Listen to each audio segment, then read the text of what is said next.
do. We'll get the This seemed like a good idea when I was sat in Gatwick about to get on the plane. Yeah. I was going through my BlackBerry and I saw this request for anecdotes and I typed some things. It didn't seem such a good idea when I got off the plane at 3 o'clock today. And then printed them out. So I sent you a few. Do you want me to? Yeah, just start us off with one, and then maybe somebody else will add something. Okay, I'll start you off with one. So this is not I guess a sign of the times, really. So I started in 1982 in Bristol as an associate field service engineer, which I quickly learned was the same level as a junior secretary. It didn't stop me, and 15 years later I was a bit more senior. But after training, one anecdote is I got up, had my breakfast, sat in my pyjamas in the front room of the house, looked out the window. I'd been with digital about 6 months, probably, newly trained. Looked out the window, and the boot of the car was up on the drive. That didn't seem right. So, especially given the quiet neighbourhood I lived in. So I ran out in my pyjamas, quickly looked in the boot. The oscilloscope was sat there. The toolkit was sat there. Meters were sat there, all my engineering diagrams were sat there. Something, what's happened? Did it just open? My RLO2 alignment pack was gone. So RLO2s have these, you may remember. You have to align the heads on these things. You have special alignment packs. They were quite big. They were this thick and this big in a box, and you rolled the heads out over them, and you had to get a signal and so on and so forth to set these things up. So this was gone. Not a great loss to the company, but I reported it. Now, a month later, the unit manager called me into the office, and he said, "Is this yours?" And there's a box covered in mud with the RLO2 alignment pack.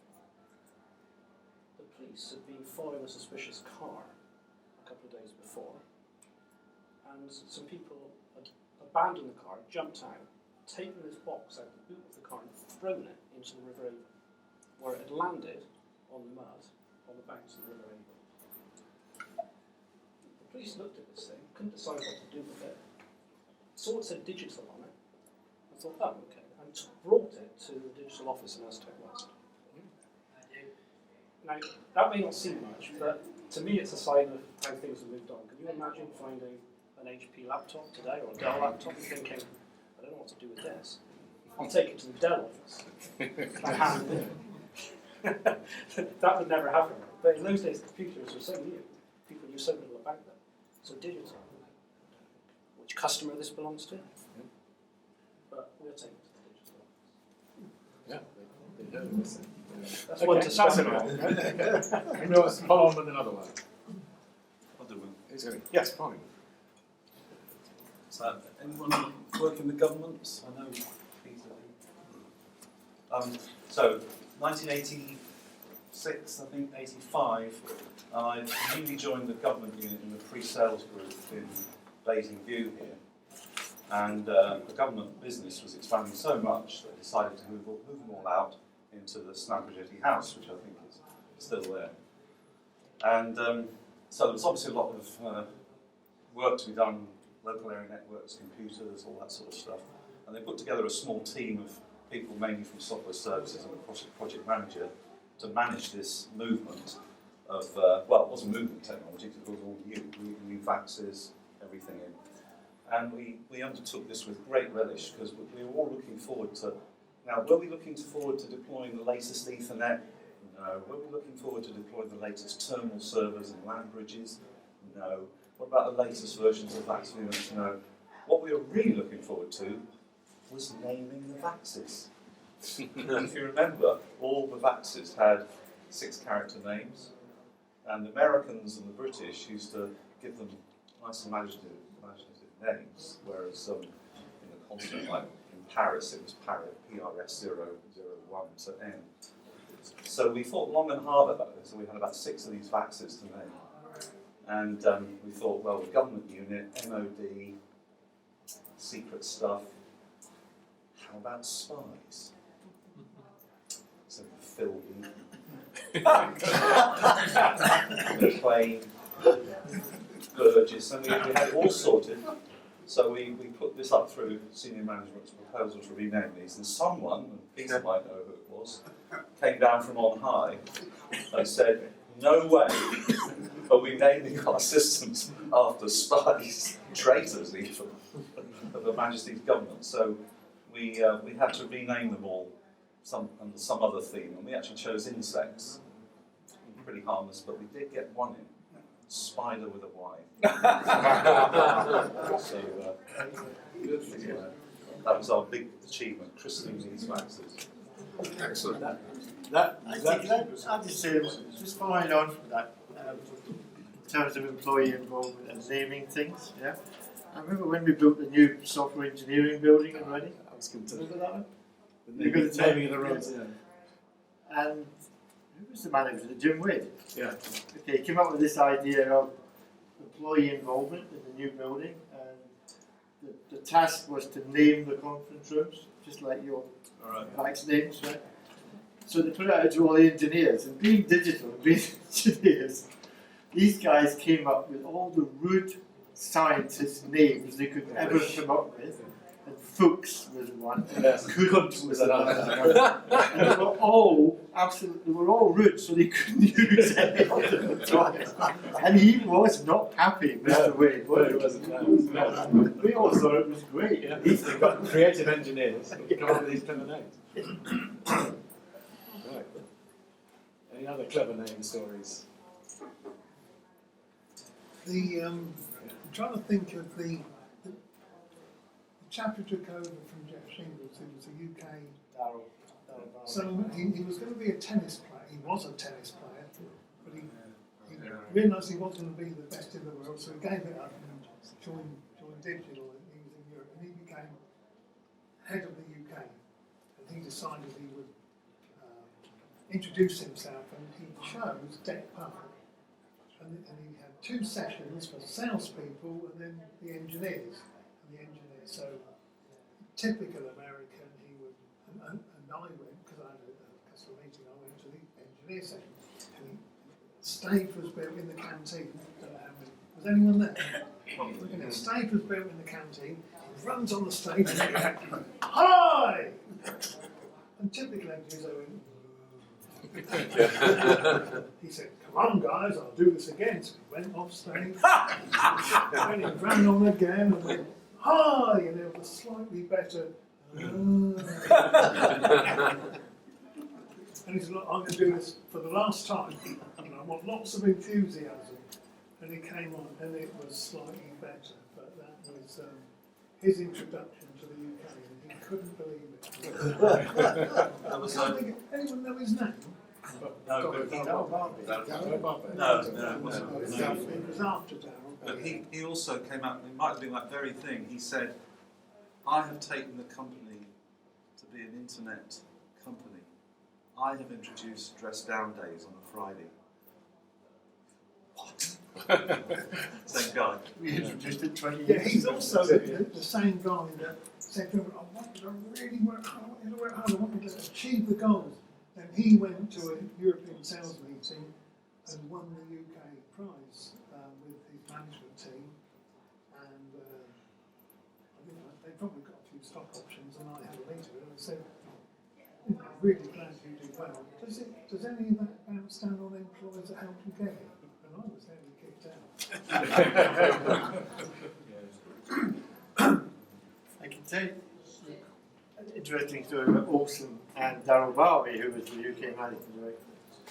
If you all remember, when in Reading we must have had 9 different offices, and we wanted to build the new headquarters. And Darryl had Ken Olsen come over to tour the buildings. And the story really is that Olsen is an engineer, and he didn't like spending money. Okay, so Darryl took him specifically to all the worst buildings in Reading. Was it Scours Lane that was the really bad one? And he showed him around and he said, "And Ken, look, the water comes through the roof here. And over there it comes through the roof." And Ken said, "I've got a solution down to a new headquarters building." He said, "You buy these inflatable paddling poles, catch the water." And he probably got a few in the mill as well Yeah. to show for it. Yeah. One time I remember Ken Olsen coming and having a dinner with the whole of the UK management team, and Bob Taylor, who was head of marketing, was sitting next to me, and opposite Ken Olsen. And it's just the time when laptops were starting to come into the market. And Bob made the mistake of asking Ken when were digital likely to get into this lovely new market, laptops. Wow, it's the future. And he got a 15-minute lecture from Ken about how we don't make toys. We only make computers for serious people like engineers who need big, solid workstations with lots of power. I think we went downhill from there. He also gave us a lecture on the fact that he wanted one wire coming out of the back of a computer. Oh, yeah. That was one of his life's challenges. Yes. Does anybody remember the assessment centres in Strasbourg? Yeah. I did mine in the mid-80s, I think, for joining the company. And as a candidate, you work hard for a few days, and then you get the Thursday evening off, and all those who did assessing you do the really hard work.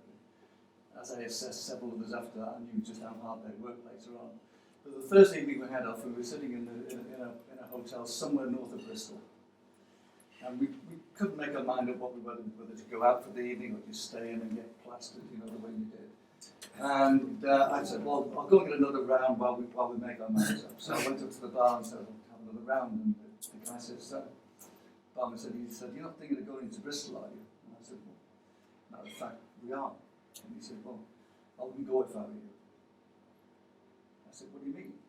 He said, well, I wouldn't go if I were you because you are the spitting image of a very nasty character in Bristol who's just been shot at and his flat's been bombed. So I laughed and said, you are joking. He said, it's true. He said, so don't go into Bristol. Anyway, short story is, long story is, we didn't go. And then a couple of years later, I was at this other event. I don't know if you remember these towels. Props as well. We were impressed. And these things are so close to that world, that was, wasn't it? Yeah. Not that film, wrong bloody film. The red one was that film. Anyway, we were putting punters on the coaches to go back to the airport, and I was standing next to the secretary from the Bristol office. So I told this story, and she looked at me and she said, he's right. I said, what do you mean he was right? I said, how do you know? I said, well, we bought his flat and it's now got a bomb-proof door in it. And she said, you are his double. So the moral of the story is, if you see somebody who looks like me on Crime Watch UK, it's not me, it's this bloody guy in Bristol who looks like me.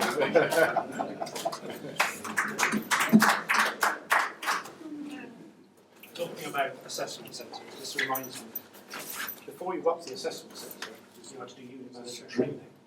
I don't know who went through that, but one of the things you had to do was go on a 14-day course at the King's Head in Cirencester. Certainly if you were in Bristol you did. I think it was a venue for everybody in the UK. So it was 5 days, then a weekend, and 5 days. And you had to work in the evenings as well. So you weren't allowed to go out of this building, which was in the centre of Cirencester. If you've ever been there, it's the most architecturally peculiar building.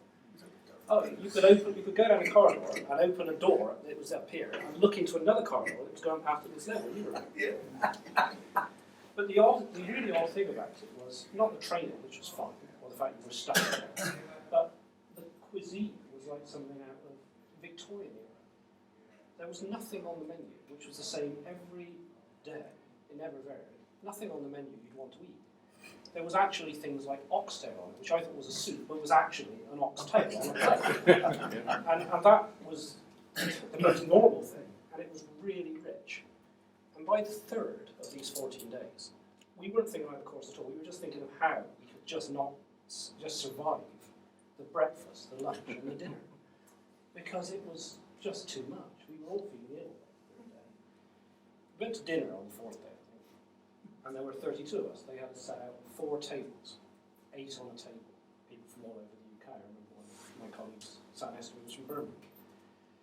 And the waiter, who would look like now somebody from Downton Abbey, I mean, he was literally with, you don't want to offend this chap, came round and went round all the first table and got their orders. Everyone was very subdued. Second table, got all their orders. Everyone was very subdued.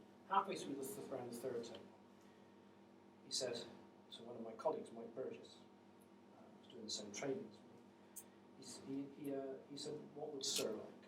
And Mike looked up and said, "What I'd really like is beans on toast." And everybody went quiet. I mean, it was like heresy, just quiet throughout the room. And without missing a beat, this waiter turned around and said, "Would Sir like crossing Blackwell beans or Heinz beans?" And Mike said, "Heinz beans, please." And he went on the rest of it. Everyone on the rest of the table, everybody on our table had beans on toast. And everybody else was jealous.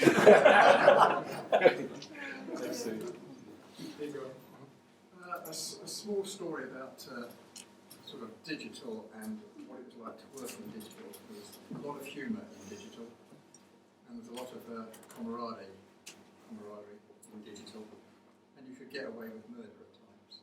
So if those who remember Hedge End building, the offices and the furniture was all about that height. So if you were looking for somebody, you could never see them. And one of the guys had a blow-up pink doll, animal, something that he built and sat on the top of the cupboard. Should this be So video? that when he went into the building, if you saw this pink thing, you knew he was in. Anyway, one day the pink thing was no longer there, but he was very upset about it. Where was it? So after, I think it was about 2 weeks, he received a photograph of the pink animal with digital people around it and the Eiffel Tower in the background. 18 months later, the pink beast returned, and it had been everywhere in the world that you can imagine. Photographs were taken of it on Sydney Harbour Bridge, Singapore, Hong Kong, Hawaii. I was on the Hawaii link. We managed to get the letterhead from the Pink Hotel, and we wrote some stuff on there and added another photograph, and that went on its way. And it was just the fun of sending this to people in digital offices around the world. So do us a favour, can you take this and do this, take a picture and then mail it to this person. And it went on and on. And I can't remember which country they were in. One of the countries, they got a pair of pink marigold gloves. And they cut one of the fingers off. And they put that in a ransom letter. So it was just how this thing spiraled round and round. And so it come the 18 months of this disappearing around the world, and people saying, "What happened to it? Has it ever got back?" It sort of spread around the company, this toy. It was good fun. And while I'm standing talking about that one, how many people remember Janet Jordan? Or using her as a camera? Difficult. Well, she had a mad idea. I think Mr. Rees may remember. Mad idea about wouldn't a gorilla-gram be fun? I can't remember who said it, about whom, or where, or when. This was taken on board by the Humour Brigade in Rimroad House, and the gorilla-gram turned into a big G, but the gorilla kept on. So now, every now and again, a mail would arrive with a photo of a gorilla. A mail, not a mail. Yeah. A mail. An email would arrive. And again, this carried on. This kept going on about, just thought to see you're still okay. And then Janet left digital and went to another company up in Reading. But we had a salesman, an ex-digital salesman, looking after that company, who very kindly got us an internal envelope from that company. That came back to us. No, not us. Somebody else. And a suitable document was produced, and that ended up back with Janet. She had no idea how this got there. How did people know about it? How the heck was it in the internal mail? I'm pleased to say that nothing's happened on that, Jeff, for what, 20 years? It has to be. It's got to be 20 years. About time for residency. Well, she's now working at National Grid. Yes. One of my colleagues, Send a LinkedIn. is a contractor at National Grid. So we're waiting on the internal envelope. But those two stories are just how you could send stuff to anybody in digital and get them to link in and just have the fun of sending it on. It really was amusing. I need your help, Peter, because I can't remember it all, but we're talking eating and drinking. What was the name of that hotel in Silchester? Oh yes, the Romans. The Romans. Yeah. UYMP. Good job we were honest, because that was the first time I can recall being able to go to the bar and they all went to bed, and every night we could write down what we were drinking. Yeah. And you had to do it then, because if you left it in the morning you'd have forgotten. Yes, yes. It was, of course, part of the assessment. If you're wrong, no, it wasn't really. But talking of drink at the bar, just to encourage any of you who haven't yet given stories, there is a little prize here, a bottle of champagne, to the person who, in my opinion, or the opinion of anybody else I choose to consult, has given the best anecdote or anecdotes so far. So if you're thinking about you've got a good one that you're not sure you want to produce, now's your chance. I've got a Front row first. well, mine was prompted by the towel with Deck World on it and the video, and it was this Deck World they had in Boston, where the QE2 was there. And I worked in admin. I didn't get to go to these jollies. I got to go to a warehouse in Heathrow or something like that. And I never ever got a towel. I went there all that way and never got a towel. Someone give you one now. Oh yeah, I'll take it. The hotel had lots of them. But people in Geneva were working on something, a new system or something, and I was involved in helping them prototype it. And they asked me to go to Deck World, to help with demonstrating. They had a little booth there or something, and I was working there and demonstrating. It was a wonderful experience for me. And the QE2 was there, and these people I was working with from Geneva, they were staying on it. I was staying in a hotel in Boston, which was very luxurious anyway, but my father was a merchant seaman, and I wanted desperately to go in the QE2 to tell my dad I'd been in the QE2. And these people invited me. They said, come on, you just queue up down this part. And I think it was in the harbour somewhere, in the special office there, where they were issuing tickets. And after we'd finished our stint, I went down to try and get a ticket. But there was a huge queue of Americans there that wanted to go in the QE2. And I was standing there, and there's people behind me as well, a big queue. And when I got down there to see the man that was issuing the tickets, I said, I'd like to go in the QE2. I've got some friends there, and I'd like to have a look around. He said, you can't go in the QE2 unless you're going with a customer. And he said, who's your customer? He looked at me seriously, who's your customer? I said, well, I don't have a customer. I just want to go on it. I said, oh, sorry, I can't let you go on it if you don't have a customer. Oh, I don't have a customer. He said, but are you part of a project? Are you developing a bid or something? You must have some people here, not believing that I would be there for anything else. I said, no, I don't. And he said, well, sorry, I can't give you a ticket. And I walked out the door of this place, and then I heard some noises in the background, and some people come running after me and brought me in front of this chap. And they were obviously having a go at him. And he said, here's a ticket to go in the QE2. You're the first honest man we've met all day. He said to me. And the other thing that happened to me, which was most extraordinary, I was walking away from this event, and this stunning woman came up to me, and she gave me a card. She said, hi, I'm Wanda, and gave me a card. And I said, thank you very much. Walked off. But obviously... Missed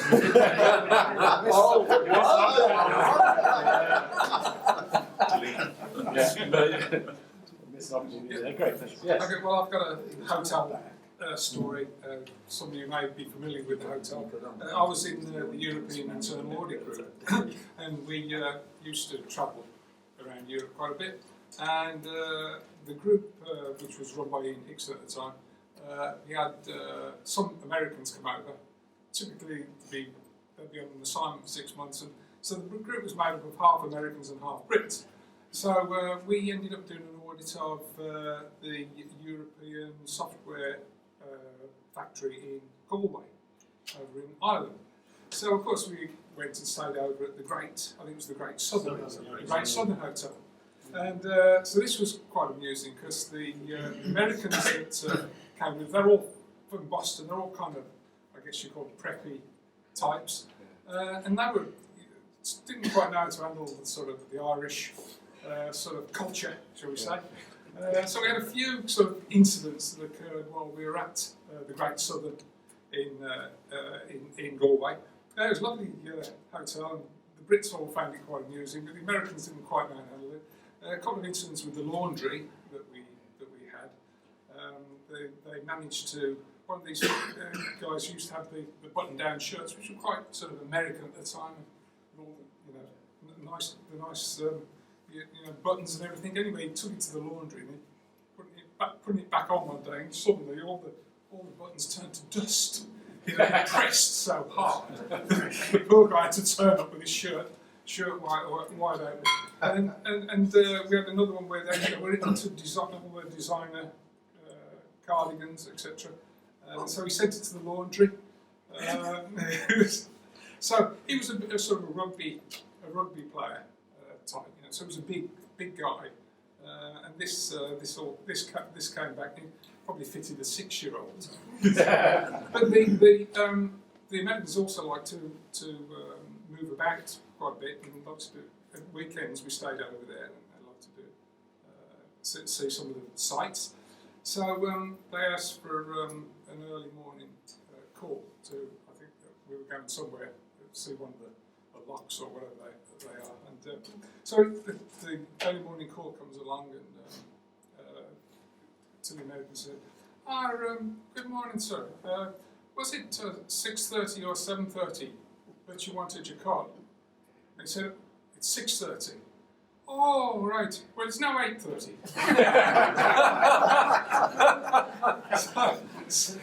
So that was Can I follow on Jeff's treatment? Yeah. Does anybody remember, you will, Jeff, going to the European Large Accounts and Industry Marketing Managers meeting in Munich in 1987? If you went, you didn't remember it. Yes. You got one of these. But it was in the headquarters of BMW in Munich. And if you've been there, there's a spiral museum. Were you there, Jeff? Yeah. No. And they've got all the products they've made over the years, and the meeting we had was on the top floor. And at the end of the meeting, it came down, they treated us very, very well. Oh, by the way, to get to this meeting from the hotel, we were picked up in a fleet of BMWs, 7-series BMWs, that hadn't been released at that time. So this stopped the traffic in Munich anyway. So we came downstairs and we had a very good evening. And being deckies, we didn't drink very much. Spilled those to do. Only towards the end. And about 2 o'clock in the morning, do you remember Ken Smythe? Yes. Dear old Ken. Well, Ken and I were nattering, and I must have promised to do something, because the following morning he came up to me in the bar and he said, in the breakfast room, he said, "You're coming next Tuesday, Phil." I said, "What, Ken?" He said, "Are you coming next Tuesday? You promised last night you'd come next Tuesday. You said you liked singing. You like Ken?" "Yep." He said, "So it's barbershop next Tuesday, and I'll expect you there." Well, I've promised Ken, I'd better go then, hadn't I? So off I went on the following Tuesday. And sure enough, it was barbershop. And to cut a long story short, we ended up representing the UK in the Mighty Duck Stadium in Anaheim. We toured with the RAF Central Band and appeared on radio with the RAF Central Band for the RAF 75th anniversary concert. And we closed the first half of the show for the BBC Proms in the Park in 1997.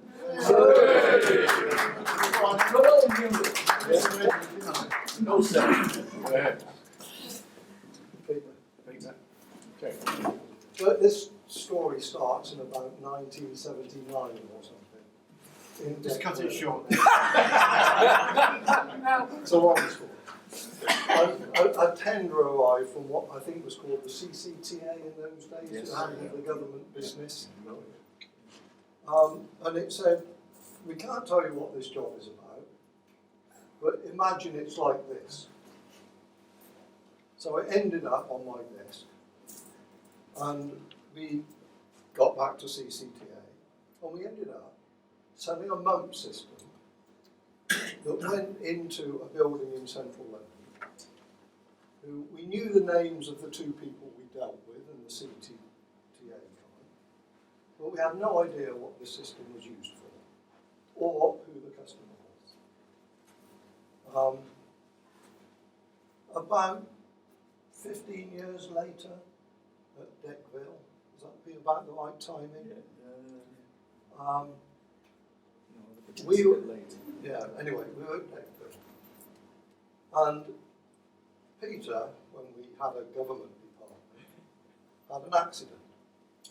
And he was hosting two people, and nobody knew who they were.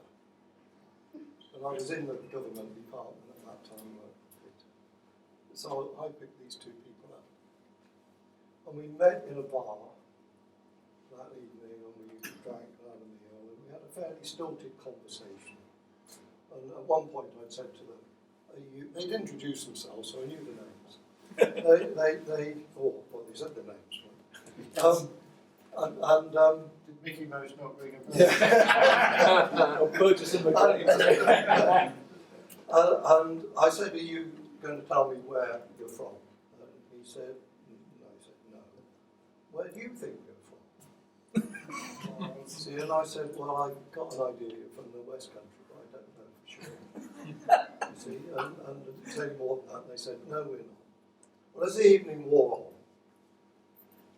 somehow it came into the conversation about this story. I told them the story about, because it was obvious where they were from all fairly closely.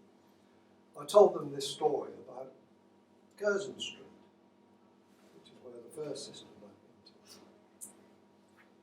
And they said, do you remember the names of the people that you dealt with there? It was the two people. And I said, yes, there was. And he said, do you remember the names? And I said, no. I might have been able to, but I didn't. I tended not to. And they said, well, we're the people who are now doing their job. And I said, well, that doesn't help me at all. I don't know who they were.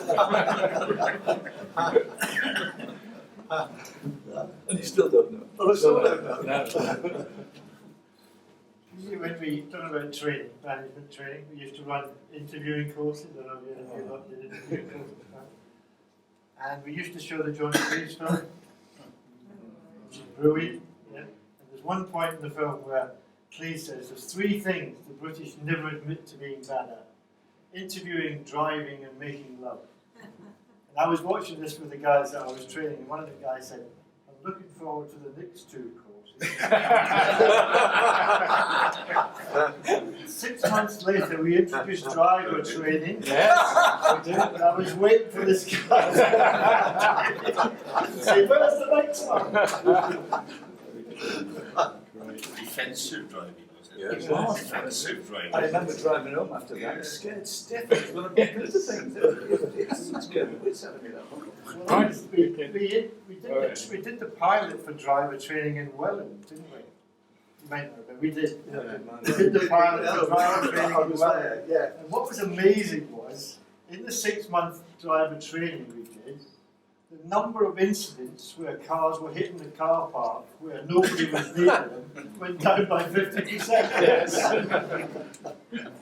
I've got a story when, about 1995, it was when things were really hard for digital, standing by a coffee machine, and the conversation was along the lines of, what have we got to do to make the digital share price go up?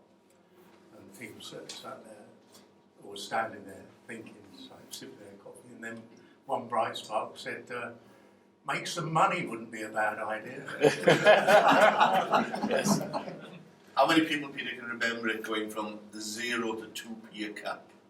Oh yeah. That was very, that was serious, wasn't it? Fountain House days, I think. Yeah, but you were all right if you had an office somewhere near the training department. Oh, because they did free. Yes, it's free. You had to walk a few more steps. You were free. Yeah. Well, I tell you, it halved the consumption. When it was free then, the end of the day, you had all these empty, half empty or full cups. People would go and say, "Oh, I had the wrong one. Stick it on the top." Press. I remember 19 was the one I said. I still remember the number. That's sad. That's really sad. How many Really people? sad. How many people here can still remember their deck badge number? Yes. Yeah? Almost everybody. It's like the army. See, it all sticks. Well, mine was two up to zero. Yeah. Yeah. Yes. I've got a course one. Yeah, a course one. Yes. Did anyone Training. Maybe. Yeah. Anyone remember a guy called Tim Pedder? Yes. It worked for me. Yeah, he did. Yeah. But he was. I went in the course he was running called influencing skills. I think that's it. Influencing skills. And it was down in a golf club down at Meons down West Meon. Oh yeah. It turned up on Sunday night, I think, and it was due to kick off at 9 in the morning. And, I was always fairly prompt. I mean, there was a digital way, wasn't it? 9 o'clock start, and then you went to the coffee machine at 9 and you actually sauntered down. But I don't know, something in my background, I was always fairly prompt. I was first in, so there was this long room with a long table for about 12, 15 attendees. Tim was sitting there when I came in. I didn't know him. I sat down, said good morning, and he sat there with a stern look on his face. And of course, people gradually wandered in, chatting with their coffees and sitting down and looking at his watch and just sitting there. And when everyone was in, he stood up and he went into this John Cleese tirade. He went, "I suppose you think you're going to sit on your fat asses all day, do bugger all and go out and play golf? Well, I've got another thing done." He strode up and down. This went on for about 3 or 4 minutes and people were sitting there thinking, well, he's right.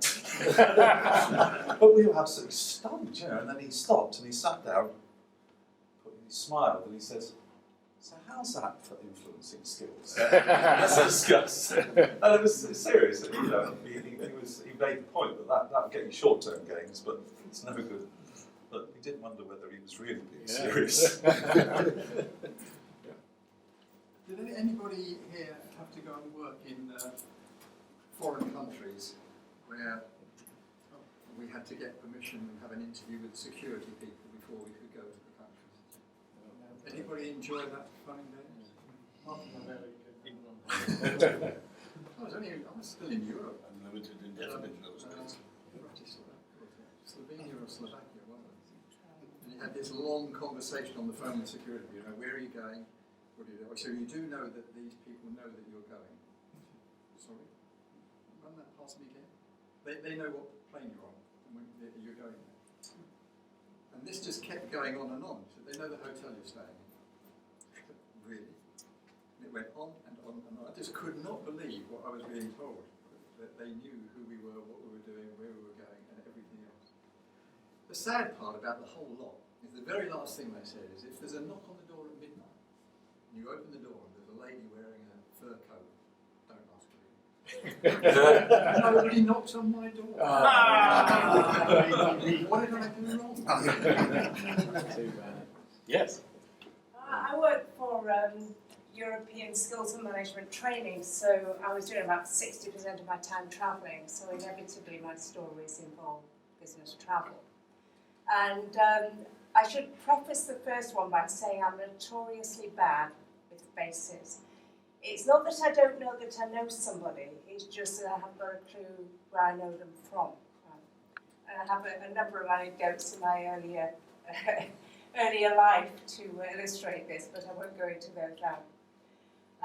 So typically on a Geneva trip, and I was going to do Geneva at least once a month, coming back, you're weary, you're at the airport, 6 o'clock flight or somewhere around there, you look around.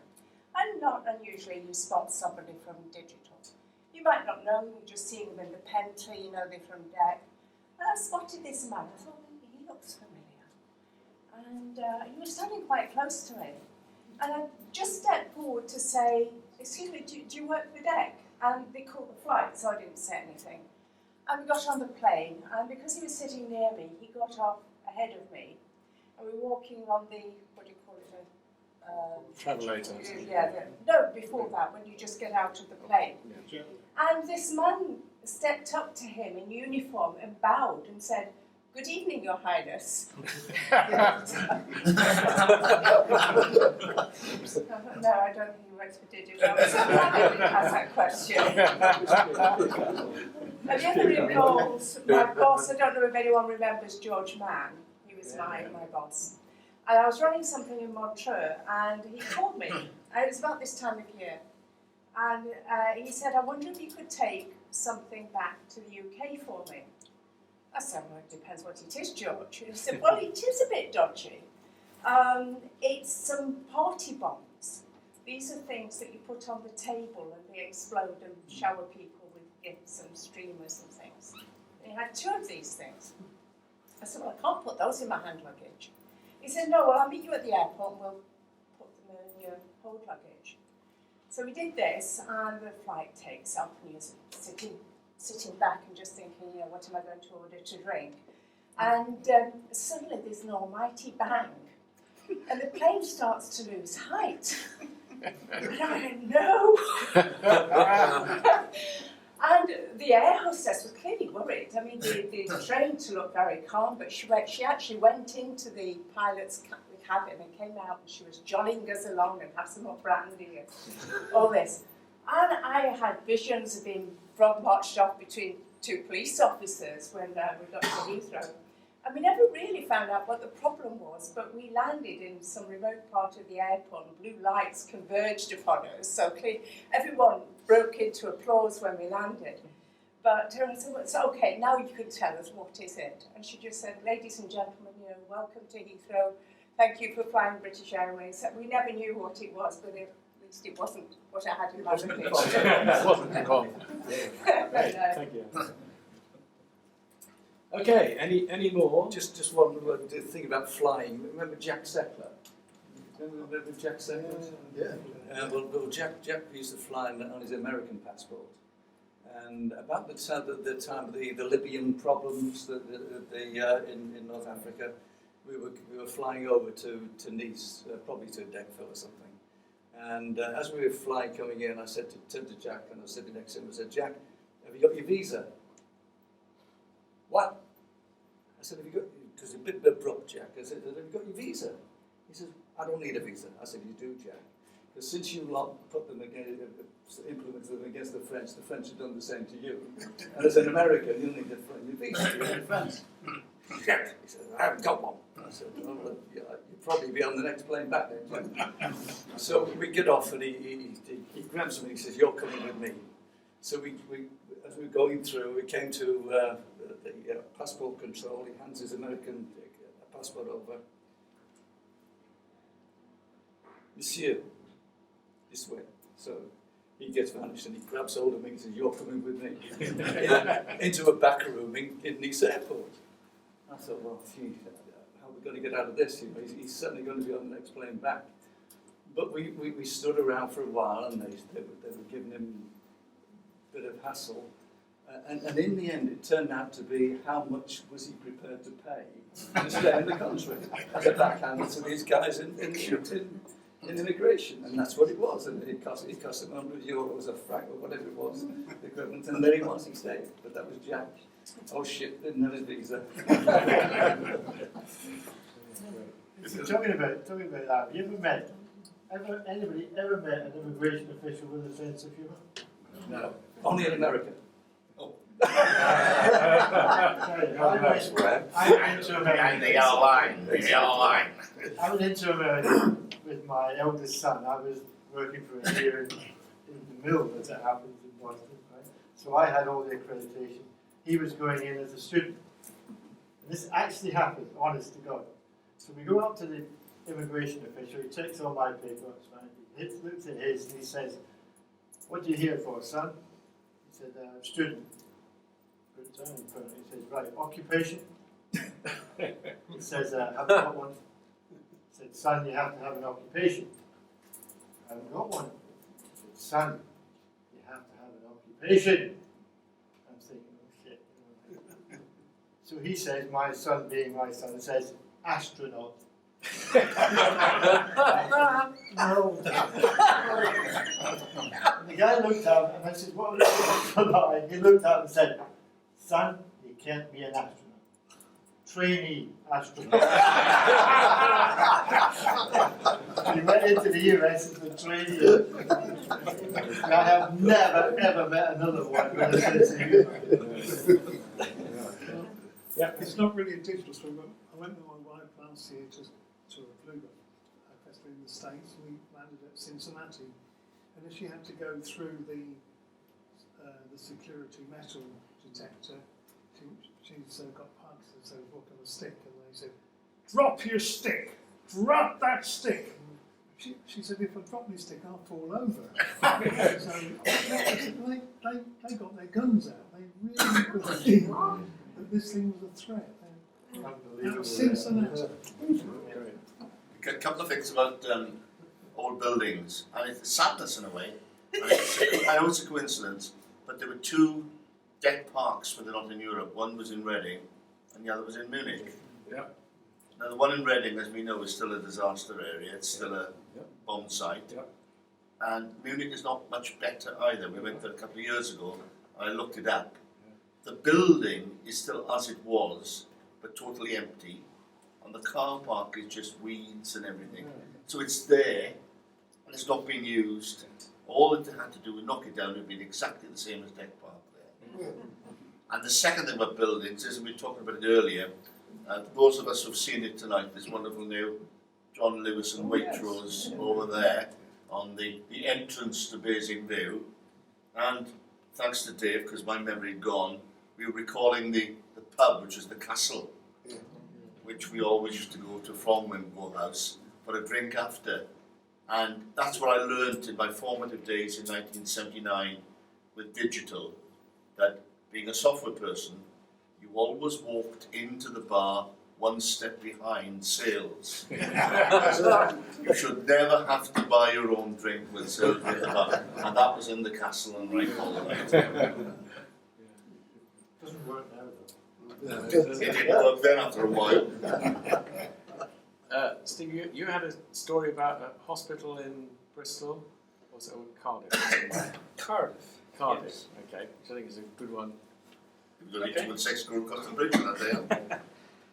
So, back in field service days, I was in installation unit for a while, and I was asked to go and install. There's several morals to this story, actually. I was asked to go and install an 1134 system in the Heath in Cardiff. So, it's a big hospital in Cardiff, the main hospital in Cardiff still is. And it was in the haematology department. I had my sheet of paper, what you had to install. And it was a big system. It was 3 6-foot racks, 4 RO2 disk drives, and a tape drive in it. So I got there, went to haematology, got introduced to the doctor who was responsible for the department. He said, "There's something wrong with this order." And I said, "What do you mean?" Showed it to him. He said, "Well, here's my internal requisition. All I asked for was 2 RO2 drives because I wanted them to work with my existing 1134. I've got an 1134. It's got 2 RO2. I need another 2 RO2 disk drives. So this is what I asked for." I said, "Well, this is what you ordered."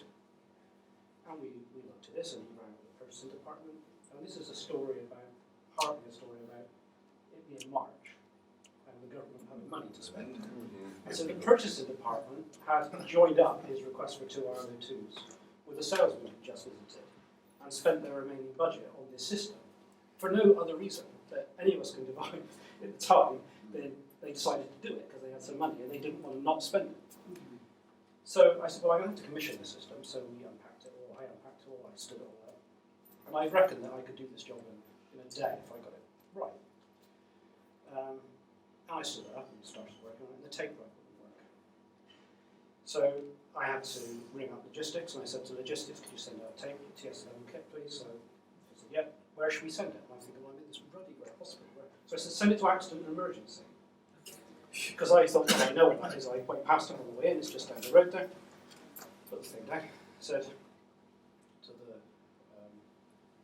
the doctor, "Where's accident? Just gone off, got to go there." So went down to accident emergency, sort of popped into it through an internal door that the doctor had told me existed.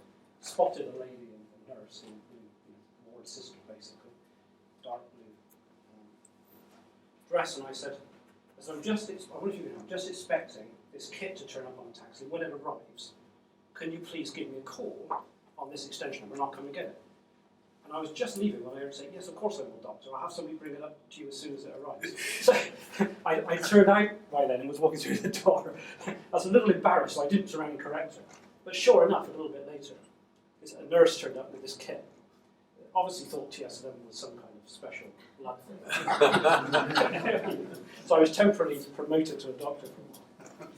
Still doing well for finishing at the end of the day if I got my skates on, but I needed something to eat. It was lunchtime. And I'd been left in charge of a nurse. And I said to them, where can I get some food? And the nurse said, well, there's a sort of restaurant, but it's right over in this other building, and you have to go there. She said, the food's not that good, really. So I said, well, is there nowhere else? She said, well, there's a staff restaurant, which is just across the corridor here, but you can't go in unless you're with a member of staff. And I said, well, thinking solely at the time about my finishing by the end of the day, so I could go back and do it. I said, well, why don't you come in with me, and I'll buy you lunch, digital will buy you lunch, and I can get on with the job. So she said, fine. So we went there, bought lunch, went back, finished the job. And the end of the story is that 32 years later, I'm still married.